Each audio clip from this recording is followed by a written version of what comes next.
Welcome back to week 2 of me doing the artist way and bringing you guys along with me. If you're seeing me for the first time, my name is Ches. I'm a music artist coming out of Rockland County, New York, who's shooting for the stars, and I appreciate you tuning in. Week 2 is about recovering a sense of identity, and I want to recap what I read in this chapter. Early in week 2, she kind of talks about trusting our creativity and how that might be a new feeling for most of us. During that process, a lot of self-doubt might come in. You might find yourself saying things like, I don't think this is any good. I don't think I could do this. You could kind of refer to these thoughts as a creative virus, literally, that will only lead to self-sabotage. But the best way to neutralize those kinds of thoughts is with affirmations that make you feel better about yourself. Next, she dives into the subject of poisonous playmates and how they limit our true potential. Oftentimes, we might not realize the effect other people have on us, and as a creative myself, I could kind of attest to that, where I always found it hard to find people who could also pour into my cup. On page 42, she says something that really resonated with me that I want to share with you. We could fantasize about art instead of doing the work. By not asking the great creators help with our creativity, and by not seeing the great creator's hand in our creativity, we could proceed to righteously ignore our creativity and never have to take the risk of fulfilling it. What I got from that is that other people seeing you grow as a person, they're gonna find it disturbing. You dreaming big, they're gonna find it disturbing. It forces people to take a look at their own shortcomings, their own insecurities, their own fears, which is why you need to protect your inner child from all people, places, and mindsets that don't serve it. In another quote I want to share from page 44, it says, as your recovery progresses, you will come to experience a more comfortable faith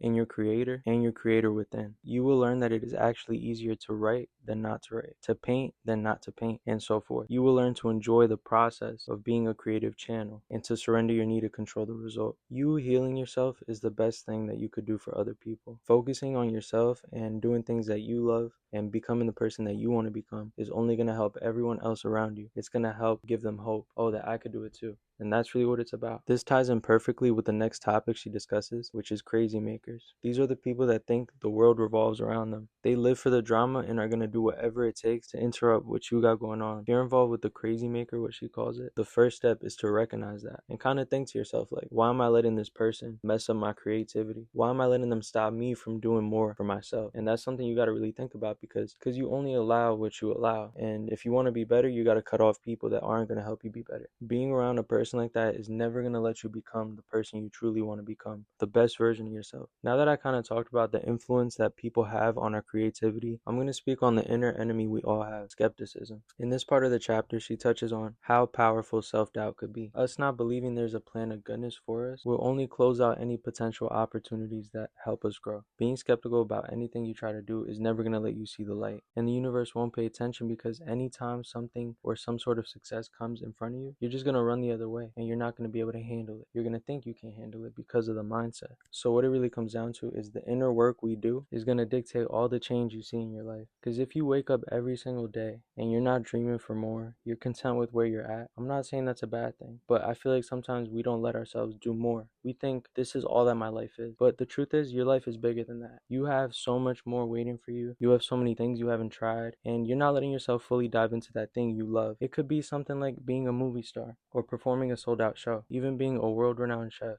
even just being a good mom, a good dad. How can I take myself off this pedestal thinking that there's so many issues with the world, there's so many problems with this and that, and not looking in the mirror and being like, yo, maybe I'm the problem, and be that change that you want to see in the world. My point is, if you don't feel good about yourself, you're not going to want to take that first step on what you could become, and you're never going to think it's possible. And that's really where it falls flat. And you don't want to live the rest of your life doing the same thing, knowing you could have went for that. And think to yourself, who do I want to be? What do I want to become? And what's the first step I could take to maybe trying to do that? In the last part of the chapter, she kind of touches on something really beautiful that I want to share with you. Julia Cameron, the author, pretty much touches on how the quality of life is in correlation with the capacity for delight, and the capacity for delight is based off how much you pay attention. So what I kind of get from that is, yesterday something really bad could have happened. Tomorrow you might be worried about what's going to happen, but right now in this moment, the trees are out, the sun's shining, you're breathing, is how much you pay attention to the little things like that in life. Or else you're going to go through life every single day worried about the wrong things. The best place to be in is right now, in the moment, because in the moment none of that exists. That's only things we have in our head, things that we're worried about. What I'm trying to say is just breathe, pay attention to the little little things, appreciate nature, be grateful for the fact that you're alive, that you woke up another day. And you'll see soon that you might not worry too much about the little things. They don't get to you, what someone said to you. So I wanted to share that because that's definitely going to stick with me. So that's everything that I got out of week 2. And now I want to talk about my check-ins for the week. I did all my morning pages this week. I did have a little bit of fumbles and do them the next day, but I always made sure that I did the same amount of pages I would have had. And I'm going to keep on going. I'm proud of myself. That's what it is. So I'm not going to try to find the bad in it. I'm going to look at the positive, and we're going to keep going, and we're going to keep improving. And for my artist date this week, me and my girlfriend went to Bolero. And we've never went bowling, just the two of us, but that's just something that brought me back to being a kid. Like, just going out to bowl, just enjoy the vibe. And I'm not going to lie, I did hit a couple strikes, and it was just really fun. Like, that's something that I took a lot from, because I wasn't too worried about this or that. I was just enjoying the fact that I was bowling with my girlfriend, and she even enjoyed it too. So my artist date are probably going to be involved with her so that we can both get something out of it, because I like pouring into my girlfriend too, and I'm going to make sure to keep on doing cool stuff with her. Might go to a museum, might go to an aquarium, stuff like that. That's the cool things you want to do for your artist date, right? That's pretty much all I got for today. If you've been tuning in with the series so far, I really do appreciate it. Keep showing love in the comments, and if you're new here, make sure to go check out my other 2 videos that I did on the artist way as well, and stay tuned for all future videos.